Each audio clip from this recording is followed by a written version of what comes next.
Salut à tous, aujourd'hui je vais vous parler du schéma cinématique, qui est un outil de base en cinématique, et je vais vous expliquer à quoi il sert, comment on l'obtient, les petites choses à savoir en plus avant de passer à The Test. Alors avant c'était une compétence à partir d'un plan de réaliser le schéma cinématique, aujourd'hui dans les sujets vous avez des photos qui vous décrivent le système, et finalement pour vous, vous dites que le schéma cinématique c'est surtout un outil de description qui permet en gros de comprendre la constitution du système et comment il fonctionne.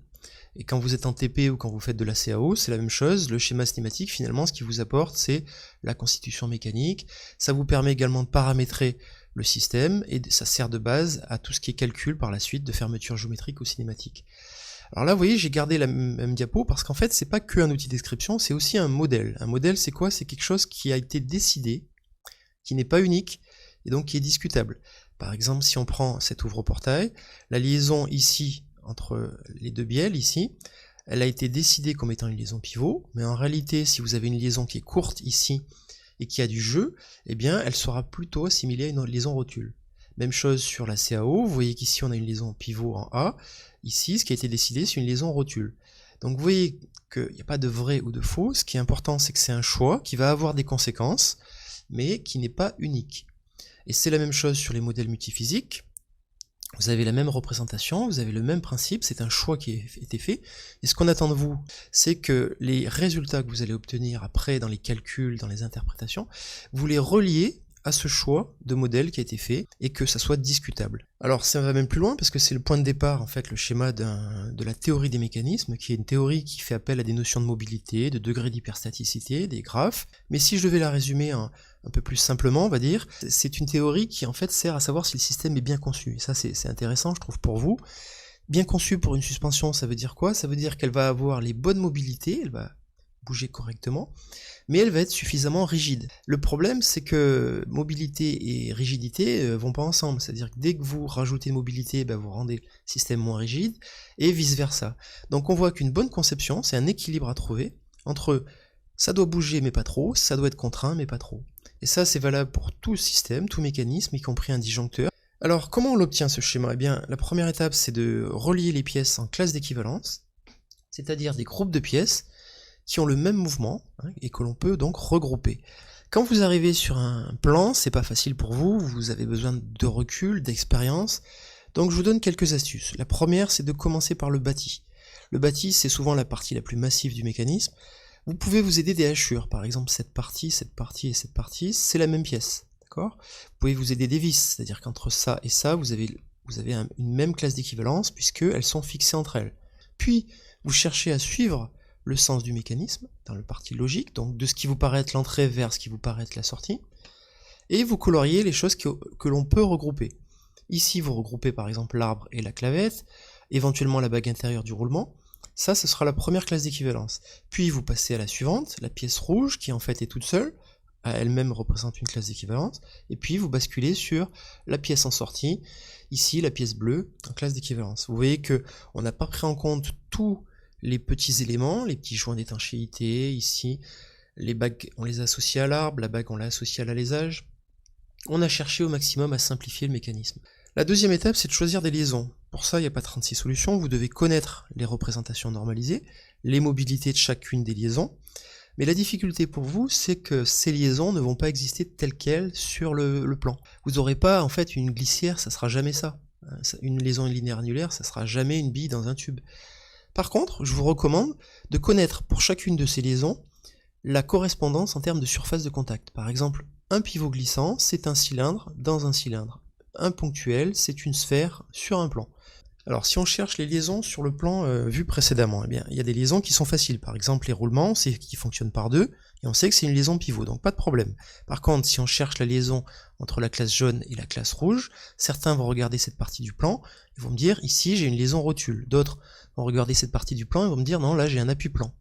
Non, il faut bien regarder les deux correspondances des vues, d'accord, et voir que la pièce rouge, en fait, la petite pièce ici, elle ressemble à ça, parce qu'un cylindre vu de côté c'est un rectangle, et vu en bout c'est un cercle.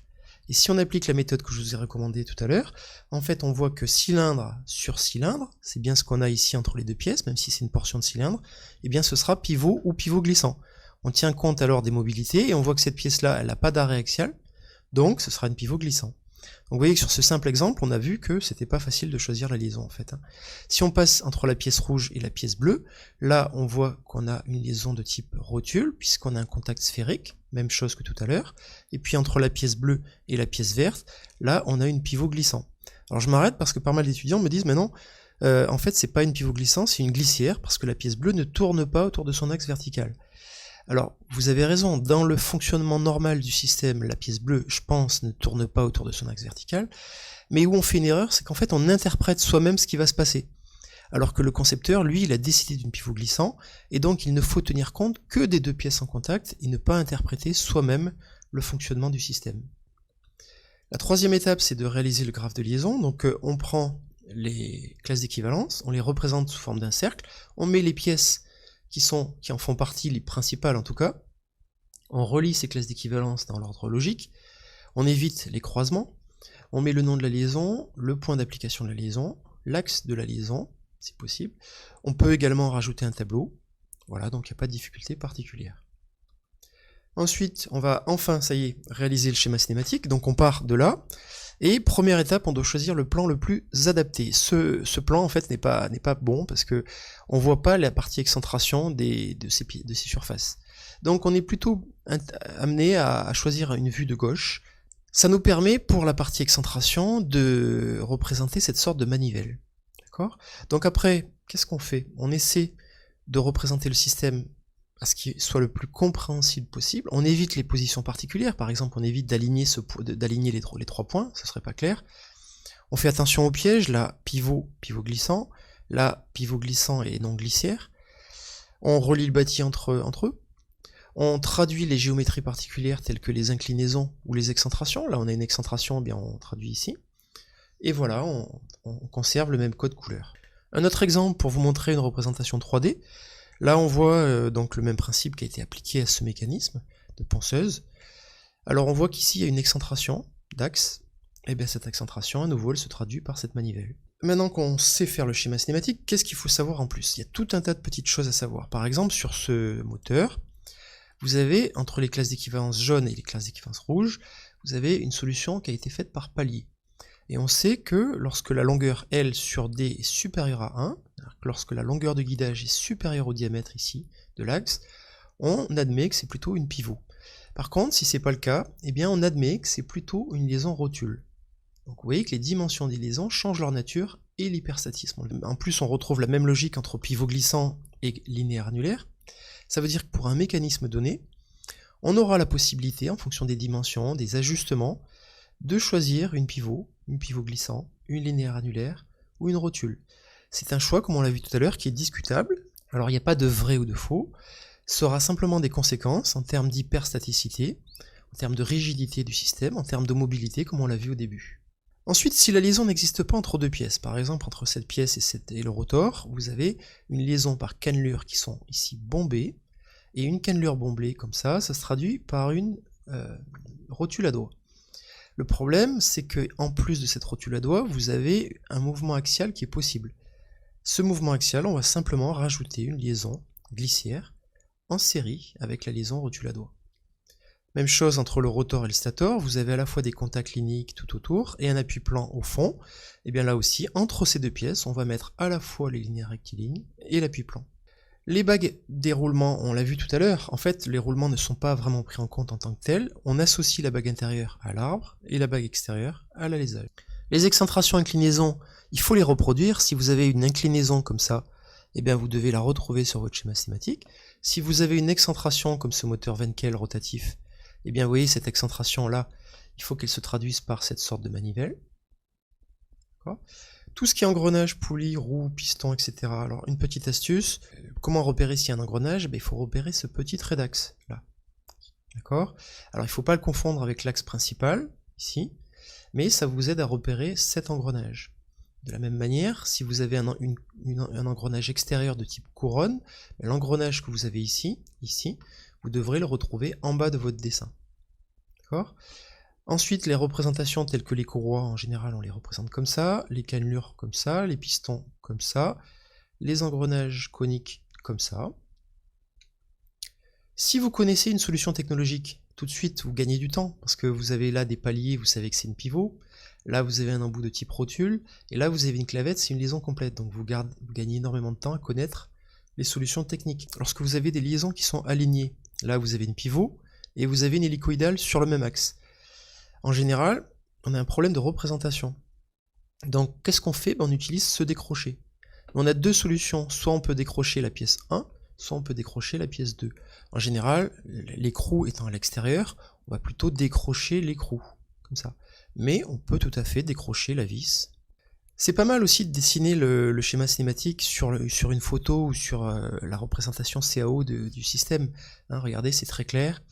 Moi je trouve que ça apporte vraiment de la compréhension. Après, bien sûr, si vous connaissez certaines structures, là j'en ai mis deux, mais il y en a plus que deux, le parallélogramme déformable, qu'on retrouve ici, et qui génère une translation circulaire. Bien sûr, lorsque vous le connaissez, vous gagnez du temps à le repérer sur votre plan. Le système vis-écrou, même chose, hein, c'est un système qui est très classique, qui est constitué d'une pivot, d'une hélicoïdale et d'une glissière.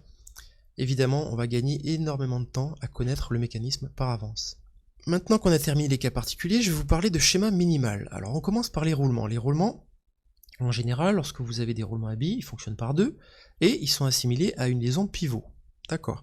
Mais certains sujets vont ne pas rester sur ce schéma minimal, mais rentrer dans le détail de chacun des deux roulements. Et donc il faut choisir pour chacun des roulements la liaison associée. Comment on fait pour choisir cette liaison associée? Premier critère, on prend en compte la solution technique, la réalisation technique du roulement. Par exemple, des roulements à billes à contact radial, ce seront des liaisons rotules, mais par exemple des roulements à double rangée de billes, bien ce sera directement une liaison pivot. Une butée à billes, ça servira d'appui-plan. On le voit ici, ça sert à encaisser les efforts axiaux, appui-plan. D'accord? Donc vous voyez que suivant la solution technique des roulements, eh bien vous aurez des liaisons différentes. Ensuite, on tient compte, deuxième critère, des mobilités. C'est-à-dire que lorsque vous avez des appuis, des arrêts axiaux, on va pouvoir basculer d'une rotule à une linéaire annulaire. Par exemple, sur ce roulement, vous avez un appui à gauche, un appui à droite, et donc vous êtes sur une rotule. Par contre, à droite, vous avez, attention ici c'est du vide, je rappelle ça c'est un trait de rappel, donc pas d'arrêt à gauche, pas d'arrêt à droite, donc on est sur une linéaire annulaire qui laisse un libre mouvement axial. Ensuite, il y a le cas des liaisons en parallèle, les liaisons équivalentes. Entre la pièce 0 et la pièce 1, vous avez en fait deux liaisons pivot glissants. Mais le schéma minimal, en général, représentera uniquement la liaison équivalente, c'est-à-dire la liaison glissière. Même chose pour des liaisons en série. Lorsque vous avez une liaison rotule en série avec un appui-plan, on montrera plus tard dans le cours que c'est équivalent à une liaison ponctuelle. Donc le schéma minimal va vous représenter la liaison ponctuelle telle que celle-là, mais en fait, si on rentre dans le détail du mécanisme, on aura une rotule et un appui-plan. Pourquoi on choisit cette solution technique? Parce qu'on est sur des liaisons de type surfacique, et donc au niveau des pressions de contact, bien sûr, ce sera beaucoup mieux qu'une liaison ponctuelle. Je vais vous laisser travailler sur un exemple, donc vous mettez en pause la vidéo, vous analysez le système suivant et vous essayez de me trouver le schéma cinématique et le graphe de liaison. Alors si vous avez suivi mes conseils, vous avez commencé par colorier le bâti en bleu, puis vous avez suivi le sens logique de fonctionnement du mécanisme en commençant par la pièce jaune qui constituait la première classe d'équivalence, vous avez fait attention à la matière et le vide, puis vous avez basculé sur la deuxième classe d'équivalence, la verte, puis la troisième classe d'équivalence, le rouge. Attention, ici il n'y a qu'une seule pièce par classe d'équivalence, mais ce ne sera pas toujours le cas. Vous avez traduit ce schéma cinématique par un graphe de liaison, donc avec des blocs reliés entre eux, avec le nom des liaisons, le point d'application, l'axe, vous avez évité les croisements, puis vous avez traduit sous forme d'un schéma cinématique, vous avez tenu compte de l'inclinaison particulière du mécanisme ici, vous avez fait un décroché ici puisque les liaisons étaient alignées. Ici il y avait un petit piège, c'était que la liaison, c'était pas une pivot glissant, on le voyait ici, c'était une surface prismatique, donc vous étiez sur une glissière. Ce qui était pas mal ensuite, c'était de hachurer le bâti, et on voyait donc d'un seul coup d'œil, le mécanisme devait être clair, en tournant la vis, elle tourne sur elle-même, elle entraîne l'écrou vert, qui ne pouvant pas tourner, parce qu'il est bloqué dans la liaison glissière, va se déplacer seulement vers la gauche, et en se déplaçant vers la gauche, il va pousser la borne vers le haut. Voilà, j'ai terminé, j'espère que ce tuto a été intéressant pour vous, et je vous dis à la prochaine.